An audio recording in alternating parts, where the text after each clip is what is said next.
In the quiet suburbs of Minneapolis, a small cul-de-sac was home to a tight-knit community where everyone knew each other, or so they thought. Among them was Greg Hansen, a reserved man in his late 40s who lived in a modest brick house at the end of the street. Greg was the kind of neighbor who smiled politely but never lingered for small talk. His unassuming demeanor made him easy to overlook, but that all changed in the summer of 2022. It began when Anna Cooper, a young mother of two, noticed a foul smell coming from Greg's backyard. She mentioned it to her husband, who shrugged it off, assuming it was trash or a dead animal. But as the days passed, the odor grew worse and the neighborhood buzzed with whispered speculation. One evening, Anna decided to investigate. She peered over Greg's fence and noticed freshly turned soil near his shed. It looked like a shallow grave. Uneasy, she called the police. When officers arrived, Greg appeared calm, even cooperative.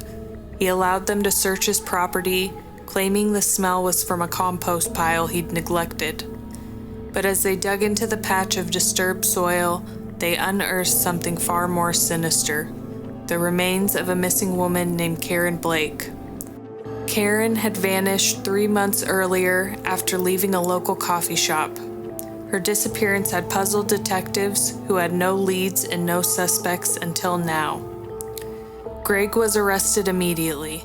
His home was searched, revealing chilling evidence, a collection of newspaper clippings about Karen's case, her purse hidden in a crawl space, and a journal detailing his obsession with her. Greg had met Karen briefly at the coffee shop and became infatuated. When she rejected his advances, he began stalking her, eventually luring her to his home under the guise of needing help with a broken appliance. The trial captivated the nation. Greg's defense painted him as a lonely, misunderstood man, but the evidence was overwhelming. He was convicted of first-degree murder and sentenced to life in prison without parole. In the aftermath, the neighborhood struggled to come to terms with the revelation. How could someone so ordinary commit such a heinous act?